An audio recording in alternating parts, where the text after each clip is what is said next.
బీజేపీలో అభిప్రాయ సేకరణ పూర్తయింది. బీజేపీ, టీడీపీ, జనసేన పొత్తుపై జనవరిలో క్లారిటీ రానుంది. ఇక లోక్సభ స్థానాల్లో బీజేపీ పోటీ చేయాలని భావిస్తోంది.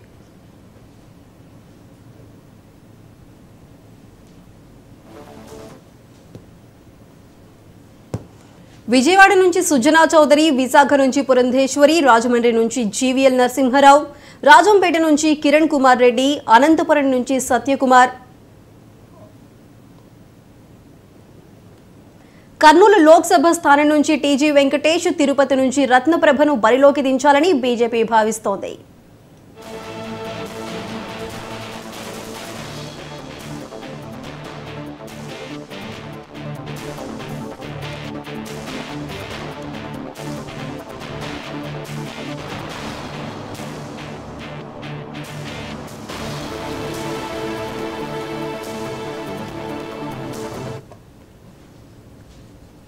పార్లమెంట్ ఎన్నికలకు బీఆర్ఎస్ సిద్ధమవుతోంది. జనవరి 3వ తేదీ నుంచి పార్లమెంట్ నియోజకవర్గాల వారీగా సన్నాహక సమావేశాలు నిర్వహించనుంది. ఇక బీఆర్ఎస్ అధ్యక్షులు కేసీఆర్ ఆదేశాల మేరకు తెలంగాణ భవన్ వేదికగా పార్టీ వర్కింగ్ ప్రెసిడెంట్ కేటీఆర్ ఈ సమావేశాలు నిర్వహించనున్నారు. 2 విడతల్లో ఈ సమావేశాలు జరగనున్నాయి. జనవరి 3 నుంచి 12 వరకు తెలంగాణ భవన్లో పార్లమెంట్ నియోజకవర్గాల వారీగా సమీక్షలు కొనసాగుతాయి. మీటింగ్కు హాజరయ్యే ముఖ్య నేతల అభిప్రాయాలు తీసుకుని పటిష్టమైన కార్యాచరణను రూపొందించనున్నారు. అసెంబ్లీ ఎన్నికల్లో కేవలం స్వల్ప ఓట్ల శాతం తేడాతోనే అనేక సీట్లు చేజారిన నేపథ్యంలో వాటిపై ప్రత్యేక దృష్టి సారించనున్నారు. పార్లమెంటు ఎన్నికల్లో బీఆర్ఎస్ అభ్యర్థుల గెలుపే లక్ష్యంగా జరగబోతున్న ఈ సమీక్షల అనంతరం ప్రజాక్షేత్రంలో ప్రచార పర్వాన్ని బలంగా నిర్వహించేందుకు కూడా పార్టీ యంత్రాంగం కసరత్తు చేస్తోంది.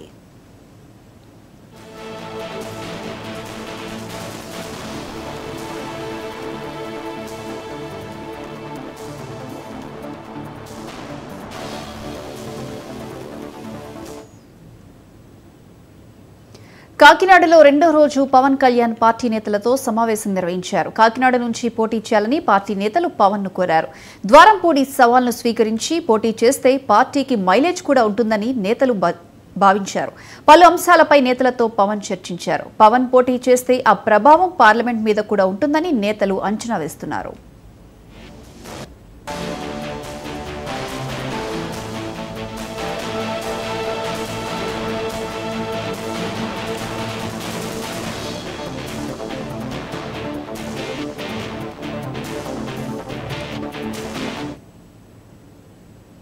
కాకినాడ జిల్లా రామారావుపేటలో బీజేపీ కార్యాలయాన్ని రాష్ట్ర బీజేపీ అధ్యక్షురాలు దగ్గుబాటి పురంధేశ్వరి ప్రారంభించారు. కాకినాడ లాంటి నగరంలో పార్టీ అవసరాలకు కార్యాలయాన్ని ప్రారంభించడం ఆనందంగా ఉందన్నారు. మోదీ సర్కార్ను దేశ ప్రజలు మళ్లీ కోరుకుంటున్నారని పురంధేశ్వరి అన్నారు. రాష్ట్ర అధ్యక్షురాలుగా బాధ్యత స్వీకరించిన తర్వాత జిల్లాలకి వెళ్లాలని చెప్పి నిర్ణయించడం జరిగింది. ప్రధానంగా ఏంటంటే కార్యకర్తల్ని కలవాలి, అక్కడ వారి మనోభావాలు అర్థం చేసుకోవాలి, అక్కడ పార్టీ రెండు అంశాలు పరిశీలించాలి, సమీక్షించుకోవాలి అని చెప్పి అనుకోవడం జరిగింది. ఒకటి, సంస్థాగతంగా పార్టీ ఏ మేరకు బలంగా ఉంది, ఇక మున్ముందు ఇంకా ఏ విధంగా బలోపేతం చేసుకోవాలి అనేటువంటి అంశం. రెండవది వచ్చేటప్పటికి అక్కడ ఉన్నటువంటి ఆ జిల్లాలో ఉన్నటువంటి రాజకీయ సమీకరణలు, రాజకీయ కోణం నుండి ఏ రకమైనటువంటి కార్యాచరణతోటి ముందుకు వెళ్ళాలి, తద్వారా ప్రజల్లో విశ్వాసం ఏ విధంగా కల్పించాలి అనేటువంటి లక్ష్యంతో నా పర్యటన ప్రారంభమైంది. ఈ కాకినాడ జిల్లాతోటి నేను 22 జిల్లాలు ముగించుకున్నట్లు అవుతుంది. కనుక వెళ్ళిన ప్రతి చోట కూడా కార్యకర్తల్ని ప్రధానంగా కలవడం, వారితో మాట్లాడడం, వారి మనోభావాలు అర్థం చేసుకోవడం. ఈ సందర్భంలో ఎక్కడికి వెళ్ళినా కూడా ప్రతి జిల్లాలో ఆంధ్ర రాష్ట్రం, ప్రత్యేక ఆంధ్ర రాష్ట్రం ఏర్పడిన తర్వాత అనుకున్న స్థాయిలో అనుకున్న మేరకు భారతీయ జనతా పార్టీ రాష్ట్రానికి తన సహకారాన్ని అందించడం లేదు అనేటువంటి ఒక అపవాదు భారతీయ జనతా పార్టీ మీద వేయడం జరిగింది. అయితే ఇవాళ మనం అర్థం చేసుకోవాల్సినటువంటి విషయం, రాష్ట్రంలో ఏదైనా సరే అభివృద్ధి కార్యక్రమం జరుగుతున్నది అంటే ఈ 10 సంవత్సరాల కాలంలో ఇది సంపూర్ణంగా కేంద్ర ప్రభుత్వ సహకారంతో జరుగుతున్నది అనేటువంటి విషయం ప్రజలు గుర్తిస్తున్నారు అని చెప్పి నేను భావిస్తున్నాను. రాష్ట్ర అధ్యక్షురాలుగా బాధ్యత స్వీకరించిన తర్వాత జిల్లాలకి వెళ్లాలని చెప్పి ప్రజాపాలన పేరుతో కాంగ్రెస్ ప్రజలను మోసం చేస్తుందని మాజీ మంత్రి సూర్యాపేట శాసనసభ్యులు గుంటకండ్ల జగదీష్ రెడ్డి తీవ్రస్థాయిలో విమర్శించారు. అడ్డగోలు హామీలతో ప్రజలను మభ్యపెట్టి కాంగ్రెస్ అధికారంలోకి వచ్చిందన్నారు. సూర్యాపేటలో మీడియాతో మాట్లాడిన జగదీష్ మంత్రులు కోమటిరెడ్డి, ఉత్తమ్ ఆరోపణలపై విరుచుకుపడ్డారు. పరిపాలన చేయమని అధికారమిస్తే శ్వేతపత్రాలంటూ తప్పించుకుంటున్నారని అన్నారు. అసెంబ్లీలో సోయి లేకుండా మాట్లాడి పలచన అయ్యారని ఎద్దేవా చేశారు. హామీలు అమలు చేయకపోతే ప్రజలు వెంటబడి తరుముతారని జగదీష్ అన్నారు. మిమ్మల్ని పత్రాలు అడుగుతలేరు, ప్రజలు పథకాలు అడుగుతున్నారు. తెలంగాణ ప్రజలకు మీరు ఏదైతే హామీలు ఇచ్చిండ్రో, గ్యారంటీలు ఇచ్చిండ్రో, వాటికి సంబంధించి పథకాలు పెట్టమని ప్రజలు అడిగితే దాంట్లో నుంచి తప్పించుకోవడానికి ఎందుకు పత్రాలు ఇస్తామని చెప్పేసి పోతున్నారు. మీ పత్రాల డ్రామాలు ఎక్కువ కాలం సాగవు. తెలంగాణ ప్రజలు అప్పుడే అర్థం చేసుకుంటున్నారు, తెలుసుకుంటున్నారు, జరిగిపోయిన మోసాన్ని గుర్తిస్తున్నారు. ప్రజలేం వదిలిపెట్టారు మిమ్మల్ని. మీరేందో పిచ్చికలలుగా అంటున్నారు, ఏందో పత్రాలు తీసుకొని మా వెనకాల పెడతామని చెప్పి. ఏమి చేయరు, ప్రజలు మీ వెనకాల పడతారు. నోటుకు వచ్చినట్టు వాగితే ప్రజలు ఊరుకోరు. చేయండి, దమ్ముంటే నల్గొండ జిల్లాను మేము చేసిన దాంట్లో 10% చేయండి. 60 ఏళ్ళు మీరు నాశనం చేసిపోయిన ఈ జిల్లాను వ్యవసాయ రంగంలో ఎట్లా నెంబర్ 1 చేసినామో, భారతదేశంలోనే ఒక నెంబర్ 1 జిల్లాగా చేసినామో వ్యవసాయ ఉత్పత్తిలో చేయండి. మీకు దమ్ముంటే ఇంకేం చేస్తారో కొత్తగా. మేము సాగులోకి తెచ్చినంత భూమిని కనీసం సాగు చేయిస్తే చాలు. అన్నమయ్య జిల్లా నందలూరులో జనసేన పార్టీ కార్యాలయ ప్రారంభోత్సవం జరిగింది. ఈ కార్యక్రమంలో రాజంపేట జనసేన నేత ఎల్లటూరి శ్రీనివాసరాజు, జనసేన ప్రోటోకాల్ ఇన్ఛార్జ్ బాబీ, జనసేన నేత తాతంశెట్టి నాగేంద్ర పాల్గొన్నారు. అనంతరం భారీ ర్యాలీ నిర్వహించారు. ర్యాలీలో భారీ సంఖ్యలో అభిమానులు పాల్గొన్నారు. సైకో ప్రభుత్వం పోవాలి, పవన్ కళ్యాణ్ రావాలి అంటూ నినాదాలు చేశారు.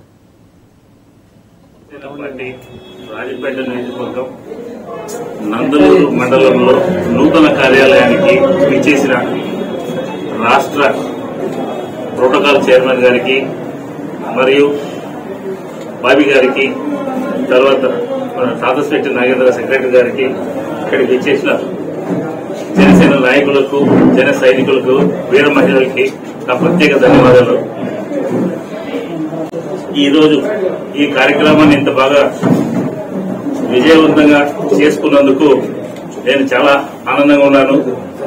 అలాగే ఈ రాబో రోజుల్లో ఈ సైకో ప్రభుత్వాన్ని తరగొట్టేందుకు మన జన సైనికులందరూ కూడా కలిసికట్టుగా నడిచి మన ప్రభుత్వాన్ని, మన మిత్రపక్షమైన తెలుగుదేశంతో కలిసిన ఏర్పాటు చేసే కొత్త ప్రభుత్వానికి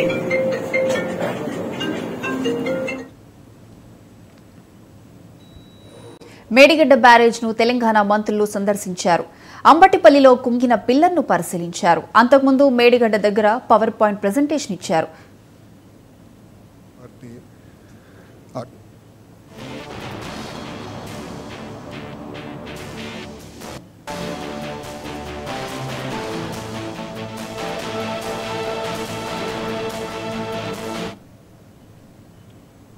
సీఎం జగన్ పై టీడీపీ నేత నారా లోకేష్ ఆగ్రహం వ్యక్తం చేశారు. బీసీలకు ఓడిపోయే సీట్లు కేటాయిస్తున్నారని విమర్శించారు. ఏపీలో జగన్ పాలనకు చరమగీతం పాడాల్సిన సమయం ఆసన్నమైందన్నారు.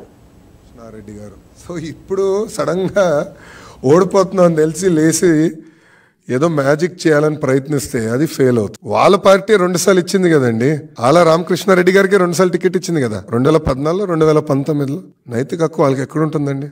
రెండోది, వాళ్ళు ఇప్పుడు ఏం చేస్తున్నారు? ఓడిపోయే సీట్లన్నీ ఇస్తున్నారు బీసీ సోదరులు, గెలిచే సీట్లంతా వాళ్ళ ఒక్క సామాజిక వర్గం ఇచ్చుకుంటున్నారు. అది కరెక్టా?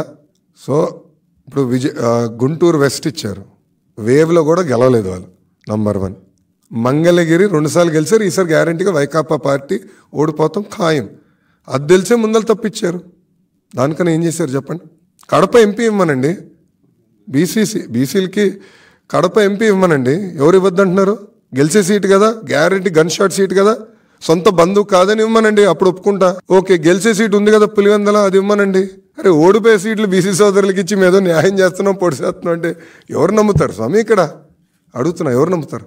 ఇప్పుడు గతంలో గెలిచిన చిలుకలూరుపేట సీట్ కాదని ఎప్పుడు గెలవని వెస్ట్కి తీసుకొచ్చి అభ్యర్థిని పెడితే ఎట్లా వర్కౌట్ అవుతుంది? నాడు నేడు ఎప్పుడు బీసీ సోదరులకు ఎక్కువ సీట్లు ఇచ్చింది తెలుగుదేశం పార్టీ. అటు కౌన్సిల్లో కానివ్వండి, అసెంబ్లీలో కానివ్వండి, నామినేటెడ్ పోస్ట్లో కానివ్వండి.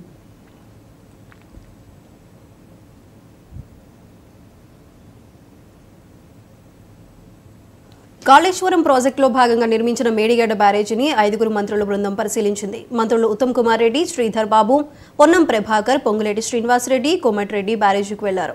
ప్రాజెక్టును ఏరియల్ సర్వే ద్వారా పరిశీలించారు. అనంతరం కాళేశ్వరం ప్రాజెక్టుపై మంత్రులకు నీటిపారుదల శాఖ అధికారులు పవర్ పాయింట్ ప్రెజెంటేషన్ ఇచ్చారు. మేడిగడ్డ కుంగటం బాధాకరమన్నారు మంత్రి ఉత్తమ్ కుమార్ రెడ్డి. కాళేశ్వరం ప్రారంభించినప్పటి నుంచి అనుమానాలున్నాయన్నారు. మేడిగడ్డ కుంగినప్పటి నుంచి ఇప్పటి వరకు కేసీఆర్ స్పందించలేదన్నారు. ఇక దీనిపై న్యాయ విచారణ జరుపుతామని శాసనసభలోనే ప్రకటించామన్నారు. మేడిగడ్డ కుంగడమే కాదు, అన్నారం బ్యారేజ్ కూడా డ్యామేజ్ అయిందన్నారు శ్రీధర్ బాబు. గుంటూరు వెస్ట్ ఇచ్చారు, వేవ్లో కూడా గెలవలేదు వాళ్ళు. నంబర్ 1 మంగళగిరి 2 సార్లు గెలిచారు, ఈసారి గ్యారంటీగా వైకాపా. మా పార్టీ అభిప్రాయం మొదటి నుంచి ఒకటిగానే ఉంది. ప్రాణహిత చేవెళ్ల ప్రాజెక్టు ఆనాడు కాంగ్రెస్ ముఖ్యమంత్రి రాజశేఖర రెడ్డి గారు శంకుస్థాపన చేసినప్పటిది. మీకు ఒకసారి ఆ అంకెలు కూడా చెప్తాను. 38,000 కోట్లతో 16,40,000 ఎకరాల కొత్త ఆయకట్టు ఇవ్వడానికి ప్రాణహిత చేవెళ్ల ఒప్పుకోవడం జరిగింది. కట్టాలని ఆ ప్రభుత్వం నిర్ణయం తీసుకోవడం జరిగింది. మరి కాలువలు తోవడం జరిగింది. ఆ బ్యారేజ్ విషయంలో, ఆ హైట్ విషయంలో మహారాష్ట్రలో జరగబోయే కొద్దిపాటి ముంపుకి ఆ ప్రభుత్వంతో అక్కడున్న ప్రజలతో చర్చ అంతకుముందే 2 years ముందు 25 years లో ఒక్కసారి బ్రేక్ డౌన్ కానీ ఆ మోటార్స్ మీకు కూడా తెలుసు. మురళి ఈఎన్సీ గారు ఎప్పుడైనా ఫెయిల్ అయినా మోటార్స్, ఈ చెత్త మోటార్లు అసెంబ్లీ మోటార్ తీసుకొచ్చి 1000 కోట్ల రూపాయల మోటార్ 4,000 కోట్లు ఛార్జ్ చేసాం. డిఫరెంట్ కంపెనీస్, స్మాల్ కంపెనీస్కి వెళ్ళి తీసుకొచ్చి అసెంబ్లీ తీసుకొచ్చి ఫిట్ చేసాం. ఎంత బాధ అనిపిస్తుంది అంటే మాకు ఇవాళ గవర్నమెంట్లో మేము గవర్నమెంట్ నుండి సెటరేట్ చేద్దామన్నా సెటరేట్ చేయలేని పరిస్థితి తీసుకొచ్చారు మీరు. అందుకే ఆనరబుల్ మినిస్టర్ రిక్వెస్ట్ చేసేది ఏంటంటే ఈ ప్రాజెక్ట్ని ఎలా చేస్తారో, ఏం చేస్తారో దీన్ని ఒక ఎక్స్పర్ట్ కమిటీతో పాటు ఈ మోటార్స్ కానీ దీని మీద కానీ సీరియస్ తీసుకొని ఈ ప్రాజెక్టుని పూర్తి చేయడం కాదు, మధ్యలో గౌరవల్లి ప్రాజెక్ట్ దాన్ని ఆపేసాను. అంటే అప్పటి ప్రాజెక్టు పూర్తి చేస్తే, ప్రాణహిత పూర్తి చేస్తే కాంగ్రెస్ ప్రభుత్వానికి పేరు వస్తుంది. గౌరవల్లి పూర్తి చేస్తే అప్పటి ప్రాజెక్ట్, ఇవన్నీ మంచి పద్ధతి కాదు. మీరు ఇంజనీర్స్గా మీరు అడ్వైజ్ చేయాలి. మీరు మీ మాట విన్నప్పుడు మీరు వెళ్ళిపోవాలి. మీరు అక్కడి నుంచి ఇవాళ మీరు బస్వాపూర్ అన్నారు, కొండపోచమ్మ నిండింది, మల్లన్న సాగర్ నిండింది, 10 గండిపేటలంతా కెపాసిటీతో 54,000 ఎకరాలు చేసిండు. దాని కింద ఆలేరు, బస్వాపూర్, భువనగిరిలో మాకంతా డ్రైనేజ్ వాటర్ వస్తుంది. ఫ్రీడమ్ ఛానల్ దోతు మీరు ఒక 2 లక్షల ఎకరాలు నీళ్ళు వస్తుంది. మొత్తం 97,000 ఎకరాలు చూపించింది మీరు. మళ్ళీ 3rd TMSకి టెండర్ పిలిచిన వానికి కూర్చోబెట్టి పని చేపిస్తున్నారు. మన నిజాం సార్ లిఫ్ట్ అంటున్నారు. గ్రావిటీతో కిందికి పోయే నీళ్ళకి ఎందుకు ఇవ్వలేదు మీరు? So I want to know point. Honourable minister కూడా చెప్తుంది, నిజంగా ఈజీ మినిస్టర్ గారు తెలియని పరిస్థితి. ఒక 2-3 అంశాలు సార్. ఇది ఒక మానస పుత్రిక గత ప్రభుత్వంది. అసెంబ్లీలో పవర్ పాయింట్ ప్రజెంటేషన్ చేసి రిడిజైన్గా మార్చారు, మనకు వరకప్పుడు అవకాశం లేకుండా. దీని ద్వారా అసలు ఎంత నీటిని లిఫ్ట్ చేసిండ్రు ప్రాజెక్టు పూర్తయిన దశలల్లా, ఎంత నీటిని రైతాంగానికి ఇచ్చిండ్రు, మళ్ళీ ఎంత నీటిని మళ్ళీ కిందికి వదిలిపెట్టాల్సి వచ్చింది, కరెంటు బిల్లు ఎంత వచ్చింది, ఎంత ఏరియా పారకం పెరిగింది. దాంతోపాటుగా సాంకేతికంగా ఢిల్లీకి సంబంధించిన అశ్విన్ బందోద్యా వారు ఒక నివేదిక ఇచ్చినారని చెప్తా ఉన్నారు. సాంకేతికంగా ఇప్పుడున్న ప్రాజెక్టు పనిచేస్తుందా లేదా అని. పోలీస్ కుట్ర కేసులో స్పష్టంగా వాళ్ళు చెప్తా ఉన్నారు, దానికి సంబంధించిన బాంబు అటువంటి అవకాశమే లేదనేటువంటి నివేదిక ఎఫ్ఐఆర్ లోపల ఇచ్చినటువంటిది తప్పు. ఆ రోజు దృష్టి మరల్చడానికి ఆనాడు ప్రభుత్వం ఒక పిటిషన్ ఇప్పించింది. దాని తర్వాత ఎఫ్ఐఆర్ చేసారు, జాగిలాలను పంపారు. దాని తర్వాత ఫోరెన్సిక్ నిపుణులు తీసుకున్నారు. అన్ని రిపోర్ట్లు మొత్తం ఎవ్రీథింగ్ తీసుకొని ఇందులో అటువంటి కుట్రకోణం లేదు, బాంబులు పెట్టే పరిస్థితి లేదు, 10 TMSల నిలుండం గల బాంబులు పెట్టేటువంటి ప్రతిభావంతులు ఈ దేశంలో లేరనేది స్పష్టం చేశారు. సో సాంకేతిక లోపం మళ్ళీ భవిష్యత్తు నిర్మాణం సంబంధించి మీరు గౌరవ పెద్దలు ప్రభుత్వం నిర్ణయం తీసుకుంటారు. కానీ ఇంతకుముందు చెప్పినట్టుగా ఈ ప్రాజెక్టుకు సంబంధించి మానస పుత్రిక మాకైతే సరే గౌరవ ప్రాజెక్టు చర్చ లేదని అడిగితే అది ఫ్లడ్ ఫ్లో కెనాల్ కింద వస్తుందని చెప్తాను, దీనికి సంబంధం లేదని. కానీ ఆనాడు అక్కడి నుంచి కూడా బస్సులు తీసుకొచ్చి తూర్పుగోదావరి జిల్లాలో కాంగ్రెస్ పార్టీని బలోపేతం చేయడానికి ప్రణాళికలు సిద్ధంగా ఉన్నాయని గిడుగు రుద్రరాజు తెలిపారు. ఏపీలో పార్టీ అభ్యర్థులను ప్రకటించడానికి అధిష్టానం సిద్ధంగా ఉందని చెప్పారు. రాహుల్ గాంధీ ఆధ్వర్యంలో కాంగ్రెస్ అధికారంలోకి రాగానే ప్రత్యేక హోదా మరియు స్టీల్ ప్లాంట్ వ్యతిరేకీకరణపై పార్టీ నిర్ణయం తీసుకుంటుందని అన్నారు. త్వరలో కాంగ్రెస్ అగ్రనేతలు రాష్ట్రంలో పర్యటిస్తారని తెలిపారు. పార్టీ సిద్ధాంతాలు నచ్చి ఎవరు వచ్చినా ఆహ్వానిస్తామన్నారు. షర్మిల పార్టీలోకి వస్తే తప్పకుండా ఆహ్వానిస్తామని రుద్రరాజు అన్నారు. మంత్రులు శ్రీ మల్లికార్జున ఖార్గే గారు, రాహుల్ గాంధీ గారు, మా general secretary incharge organisation KC Venugopal గారు, ఆంధ్రప్రదేశ్ వ్యవహారాల ఇన్ఛార్జిగా నూతనంగా నియమించబడినటువంటి మాణిక్యం ఠాగూర్ గారు, ఆంధ్రప్రదేశ్లో కాంగ్రెస్ పార్టీని వచ్చేటువంటి జనరల్ ఎలక్షన్స్కి ప్రిపేర్ చేయడం కోసం శాసనసభ మరియు పార్లమెంట్ ఎన్నికల్లో ప్రిపేర్డ్నెస్ కోసం ఎన్నికలుగా సన్నాహం కోసం ఒక మీటింగ్ని ఢిల్లీలో ఏర్పాటు చేశారు. ఆంధ్రప్రదేశ్ చెందినటువంటి సీనియర్ లీడర్స్ అందరూ కూడా దాంట్లో పాల్గొన్నారు. సిడబ్ల్యూసి సభ్యులు, మాజీ కేంద్ర మంత్రులు, పార్టీ ప్రముఖులందరూ కూడా పాల్గొన్నారు. 2.5 గంటల పాటు జరిగినటువంటి ఈ సమావేశంలో పార్టీని సంస్థాగతంగా బలోపేతం చేయడం, పార్టీలో ఉన్నటువంటి మండల స్థాయి నుంచి గ్రామ స్థాయి నుంచి అన్ని కమిటీలని కూడా నియమించుకోవడం, అదేవిధంగా వచ్చేటువంటి ఎన్నికలకు సంబంధించి ప్రధానంగా కాంగ్రెస్ పార్టీ అనుసరించవలసినటువంటి వ్యూహాల గురించి చర్చించడం జరిగింది.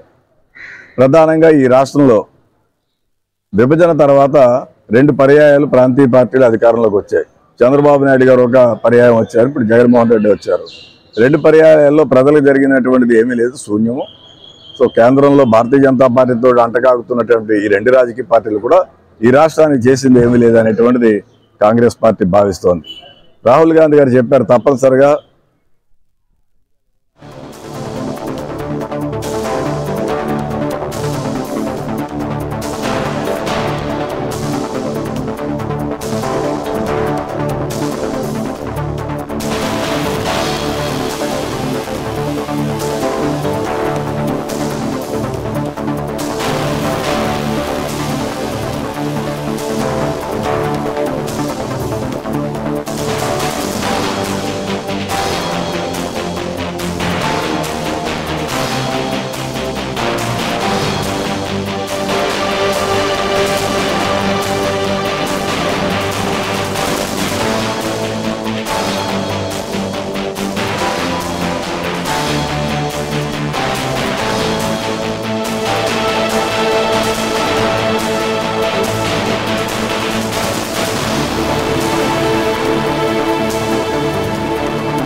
బ్రేకింగ్ న్యూస్ చూస్తున్నాం. ఉమ్మడి తూర్పుగోదావరి జిల్లాలో అభ్యర్థులను ప్రకటించింది వైసీపీ. తుని నుంచి దాడిశెట్టి రాజా, ప్రతిపాడు, వరపుల సుబ్బారావు, పిఠాపురం వంగ గీత, కాకినాడ సిటీ ద్వారంపూడి చంద్రశేఖర్ రెడ్డి, కాకినాడ రూరల్ కురసాల కన్నబాబు, ముమ్మడివరం పొన్నాడ సతీష్ ను డిక్లేర్ చేసింది. ఇక అమలాపురం పీనిపే శ్రీకాంత్, రాజోలు రాపాక వరప్రసాద్, పి గన్నవరం మోక రమాదేవి, కొత్తపేట చిర్ల జగ్గిరెడ్డి, మండపేట తోట త్రిమూర్తులు, రామచంద్రాపురం పిల్లి సూర్యప్రకాష్, రాజమండ్రి సిటీ మార్గాని భారత్, రాజమండ్రి రూరల్ చెల్లుబోయిన వేణు, రాజానగరం జక్కంపూడి రాజా, అనపర్తి సతీ సూర్యనారాయణ రెడ్డి, రంపచోడవరం నాగులాపల్లి ధనలక్ష్మి, పెద్దాపురం దౌలూరి దొరబాబు, జగ్గంపేట సీట్ను తోట నరసింహంకు కేటాయించింది.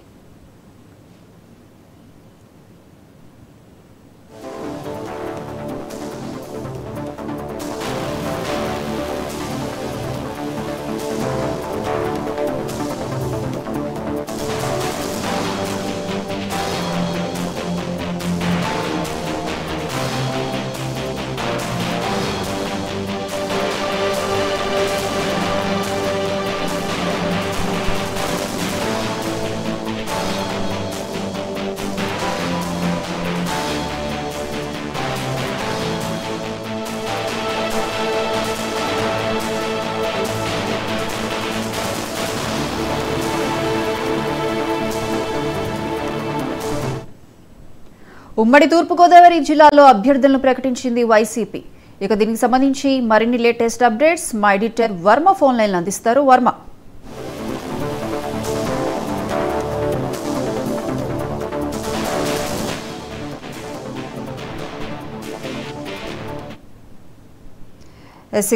వర్మ చెప్పండి, ఉమ్మడి తూర్పుగోదావరి జిల్లాలో అభ్యర్థులను ప్రకటించింది వైసీపీ. దీనికి సంబంధించిన పూర్తి అప్డేట్స్ ఏంటి? రైట్ ప్రియాంక, అనుకున్న విధంగానే వైఎస్ఆర్ లిస్ట్ చేస్తున్నది. గత వారం రోజులుగా వైఎస్ జగన్మోహన్ రెడ్డి గారు దీని మీద పూర్తి స్థాయిలో కసరత్తు చేశారు. ఇప్పటికే గెలుపు గుర్రాల వేటలో ఎవరైతే 2024లో ఖచ్చితంగా గెలిచే స్థానాలు ఉంటాయో, అభ్యర్థులు ఉంటాయో వాళ్ళని ఖరారు చేసే పనిలో పూర్తి స్థాయిలో నిమగ్నం అయ్యారు. వివిధ రకాలుగా సర్వేలు తెప్పించుకున్న జగన్మోహన్ రెడ్డి గారు ఈ రోజు ముఖ్యంగా ఏదైనా ఆంధ్రప్రదేశ్ లో ఉమ్మడి గోదావరి జిల్లా ఒక ప్రత్యేకత ఉంది. అక్కడ ఎవరైతే అత్యధిక శాతం విజయాన్ని సాధిస్తారో, అత్యధిక శాతం టికెట్లు గెలుచుకోగలుగుతారో ఆ పార్టీకి అధికారం చేపట్టే విధంగా గతం మనకు చెబుతుంది. అదే విధంగా ఈసారి కూడా ఖచ్చితంగా ఉభయ గోదావరి జిల్లాల మీదే అటు టీడీపీ జనసేన అవనియండి, లేకపోతే ఇటు వైఎస్ఆర్సీపీ అవనియండి పూర్తి స్థాయిలో ఫోకస్ పెట్టడం జరిగింది. మరొక బ్రేకింగ్ అంశం ఏంటంటే నిన్నటి నుంచి కూడా 3 రోజుల పాటు పవన్ కళ్యాణ్ గారు కాకినాడలో మకాం వేశారు. ఆయన కూడా పూర్తి స్థాయిలో ఉభయ గోదావరి జిల్లాలో ఎవరైతే గెలిచే అభ్యర్థులు ఉన్నారో, ఎవరైతే జనసేనకి అక్కడ అనుకూలంగా ఉండే నియోజకవర్గాలు ఉన్నాయో అన్న దాని మీద ఆయన కూడా రివ్యూ నిర్వహించడం జరుగుతుంది. నియోజకవర్గ ఇన్ఛార్జీల దగ్గర నుంచి ఇన్పుట్స్ తీసుకోవడం జరుగుతుంది. ఈ టైంలోనే జగన్మోహన్ రెడ్డి గారు 2024 ఎన్నికలకు గాను ఉమ్మడి తూర్పు గోదావరి జిల్లా వైసీపీ అభ్యర్థులను ప్రకటించడంతో ఒక్కసారిగా పొలిటికల్ వేడి రాష్ట్రంలో రాజుకుందని చెప్పొచ్చు. జగన్ ముందుగానే అభ్యర్థులను ప్రకటిస్తారు అనుకున్నారు, కానీ ఇంత ఎర్లీగా అది 1వ తేదీకి వచ్చే సంవత్సరం ప్రకటించే అవకాశం ఉంటుంది. మరొక 2 రోజుల సమయం ఉంది కాబట్టి జనవరి 1st ఈ లిస్టు వస్తుంది అనుకున్నారు. కానీ పవన్ కళ్యాణ్ అక్కడ పర్యటిస్తున్నప్పుడే ఈ లిస్టు ప్రకటించడం, అందులోని కూడా ఆయన పర్యటిస్తున్న ప్రాంతాల్లోనే ఏ అభ్యర్థులు పోటీ చేస్తారని చెప్పి ఒక సవాల్ ఇచ్చారు.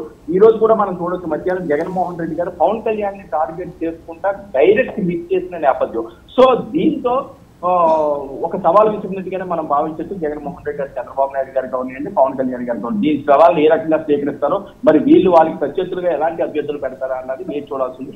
అయితే ముఖ్యంగా తుని దాడిశెట్టి రాజాకే మళ్ళీ ఈయన మొగ్గు చూపించడం జరిగింది. అలాగే పత్తిపాడుకు సంబంధించి వరుపుల సుబ్బారావుని, పిఠాపురం నుంచి వంగా గీతని, కాకినాడ సిటీ నుంచి ద్వారంపూడి చంద్రశేఖర్ రెడ్డి చాలా కీలకమైన స్థానంగా ఇది పేర్కొచ్చు. ఎందుకంటే గతంలోనే పవన్ కళ్యాణ్ డైరెక్ట్ గా వారాహి వాహనంపై ద్వారంపూడి చంద్రశేఖర్ ఎంపైర్ నేను పూర్తిగా కూల కొడతాను అని చెప్పి ఆయన వార్నింగ్ ఇచ్చిన నేపథ్యం. మరొక బ్రేకింగ్ న్యూస్ ఏంటంటే ఖచ్చితంగా ఇదే ప్రాంతం నుంచి కాకినాడ నుంచి ఈసారి పవన్ కళ్యాణ్ బరిలో ఉండబోతున్నారు. పవన్ కళ్యాణ్ పోటీని కూడా ఖరారు చేసినట్లుగా అక్కడ ఉన్న ముఖ్య నాయకులందరూ కూడా చెప్పడం జరుగుతుంది. ఈ 2 రోజుల సమావేశంలో నేను ఎక్కడి నుంచే పోటీ చేస్తానని పవన్ కళ్యాణ్ గారు క్లారిటీ ఇచ్చారు. అయితే అది అఫీషియల్ గా ప్రకటించాల్సిన అవసరం ఉంది. ఈ లోపే మళ్ళీ ద్వారంపూడికి ఎక్కడైతే పవన్ కళ్యాణ్ సవాల్ ఇచ్చారో, పవన్ కళ్యాణ్ ఆ ప్రాంతంలో ఉండగానే ద్వారంపూడికి టికెట్ ఖరారు చేసి జగన్ మరొక సవాల్ ఇచ్చారని చెప్పొచ్చు. చాలా ఆసక్తికరమైన అంశంగా ఈసారి ఎన్నికల్లో మారనుంది. అలాగే కాకినాడ నుంచి రూరల్ ప్రాంతం నుంచి కురసాల కన్నబాబుని, మూడువారి నుంచి పొన్నాడు సతీష్ని, అలాగే అమలాపురం నుంచి పినిపే శ్రీకాంత్ని, రాజోలు రాపాక వరప్రసాద్, ఇది కూడా మనం ముఖ్యంగా మాట్లాడుకోవాల్సిన అవసరం. గతంలో జనసేన ఒకే ఒక స్థానంలో గెలిచిన స్థానం అది రాపాక వరప్రసాద్ విజయాన్ని సాధించుకున్నాడు. అదే రాపాక వరప్రసాద్ ఆ తర్వాత వైఎస్ఆర్సీపీలోకి వెళ్ళడం, ఆయనకి మళ్ళీ టికెట్ ఇచ్చి మరొకసారి సవాల్ పవన్ కళ్యాణ్ ఇచ్చినట్టుగానే మనం భావించవచ్చు. ఇంకా పి గన్నవరం మోకా రమాదేవి, కొత్తపేట నుంచి చెర్లా జగ్గిరెడ్డి, మండపేట నుంచి తోట త్రిమూర్తులు, ఎమ్మెల్సీగా ఉన్న తోట త్రిమూర్తులకి ఈసారి ఎమ్మెల్యే స్థానాన్ని అక్కడ ఇవ్వడం జరిగింది. అంతేకాని రామచంద్రపురం ఏదైతే పిల్లి సుభాష్ చంద్రబోస్ కుమారుడు ఉన్నాడో పిల్లి సూర్యప్రకాష్ వైపే జగన్మోహన్ రెడ్డి గారు మొగ్గు చూపించారు. మొదటి నుంచి కూడా ఆయన సుభాష్ చంద్రబోస్ ఫైట్ చేయడం జరుగుతుంది. ఈ స్థానం ఎట్టి పరిస్థితుల్లోనే నా కొడుకు ఇవ్వాలని చెప్పి ఆయన పక్కన నెగ్గించుకున్నట్టుగానే మనం భావించవచ్చు. ఇక రాజమండ్రి విషయానికి వస్తే సిటీకి మార్గాని భరత్, ఎంపీగా ఉన్న మార్గాని భరత్ని ఈసారి ఎమ్మెల్యేకి పంపిస్తున్నారు. అలాగే రాజమండ్రి రూరల్ నుంచి చెల్లిపోయిన వేణుని, రాజానగర్ నుంచి జక్కంపూడి రాజానే మళ్ళీ బరిలోకి దింపుతున్నారు. అనపర్తి నుంచి సచ్చి సూర్యనారాయణ రెడ్డిని, అలాగే రంపచోడవరం నుంచి నాగులాపల్లి ధనలక్ష్మి, పెద్దాపురం నుంచి దౌలూరు దొరబాబుని, జగ్గంపేట నుంచి తోట నరసింహాన్ని ఈసారి బరిలోకి తెప్పుతున్నారు. మొత్తం మీద చూసుకుంటే 1900 లిస్ట్ ని ముందుగా వీళ్ళు ప్రకటించడం జరిగింది. ఈ అభ్యర్థులు ఇక్కడి నుంచి బరిలో ఉంటారన్నది. ఇక టీడీపీ జనసేన పొత్తులో భాగంగా వాళ్ళ వంతు మిగిలి ఉన్నది. మరి పవన్ కళ్యాణ్ అక్కడ 3 రోజుల పర్యటన ఉంది. ఈ నేపథ్యంలో మరి రేపు సాయంత్రానికి ఏమన్నా ఒక క్లారిటీ వచ్చే అవసరం వస్తుందా? వీళ్ళు ఎవరిని అభ్యర్థులు నిలబెడతారు? పవన్ కళ్యాణ్ గారు కాకినాడ నుంచి ఇచ్చిన సవాల్ని ఎంతవరకు నిలబెట్టుకుంటారన్నది చాలా చర్చనీయాంశంగా మారుతున్న అవసరం. ఏదైనప్పటికీ కూడా ఎన్నికల హడావడి ఆంధ్రప్రదేశ్ లో మరింత హాట్ గా మారుతున్న నేపథ్యంలో దీని పర్యవసానాలు ఏ రకంగా ఉంటాయో మరి జగన్మోహన్ రెడ్డి ముందుగానే లిస్ట్ ఇచ్చి ఒక సవాలు విప్పారు ప్రధానమైన ఉమ్మడి గోదావరి జిల్లాలో. మరి దీనికి ప్రత్యర్థులు ఏ రకంగా స్పందిస్తారన్నది చూడాల్సింది. వర్మ చెప్పండి, అయితే ఇంత ఎర్లీగా వైసీపీ లిస్టును విడుదల చేయడం, అందులోనూ పశ్చిమ గోదావరి జిల్లాని ఎంచుకోవడం ఎలా చూడాలి?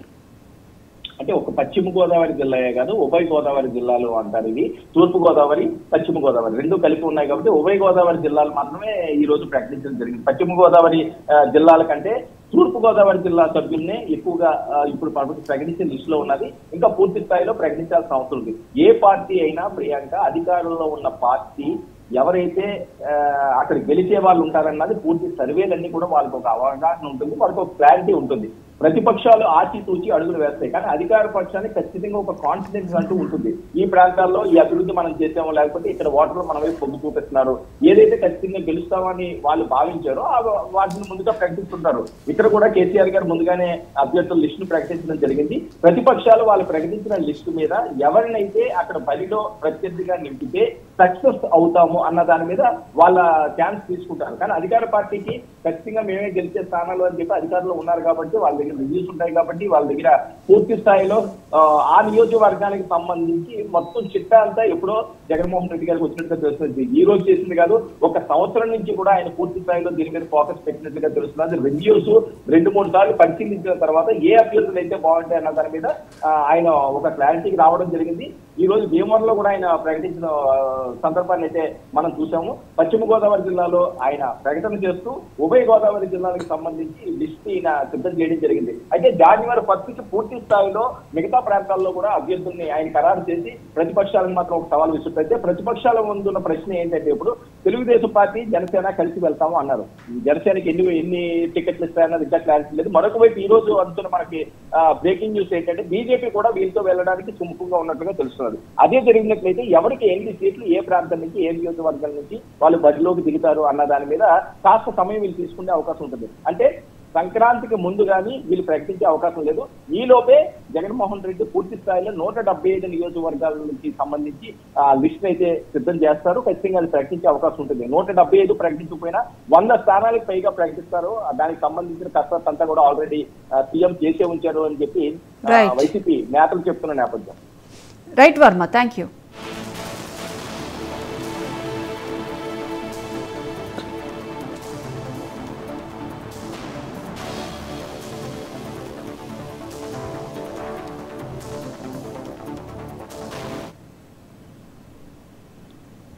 పశ్చిమ గోదావరి జిల్లా భీమవరంలో 1 టౌన్ పోలీస్ స్టేషన్ ఎదురుగా కలిగొట్ల గ్రామానికి చెందిన దొడ్లిగర్ల భాస్కర్ సొమ్మసిల్లి పడిపోయారు.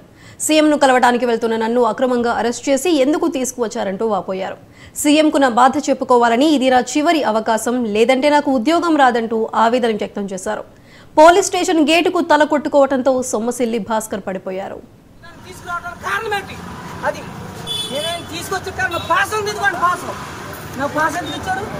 మీరు కన్నాలు వేసినాను పాస్ ఇచ్చారా, నాకు దొంగతనం చేసినాను పాస్ ఇచ్చారా, ఎందుకు తీసుకొచ్చారని స్టేషన్కి? నాకు అది కావాలి. వీళ్ళని స్టేషన్ ఎందుకు తీసుకొచ్చారు?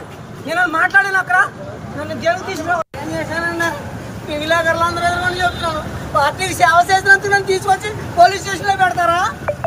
నేను సర్వనాశనం అయిపోయాను. నన్ను పార్టీని నమ్ముకుని ఇవాళ జగన్ గారిని కలవనప్పటి పోలీసు వాళ్ళు తీసుకొచ్చి నన్ను ఇక్కడ పెడతారా? నేను ధర్నా చేశానా?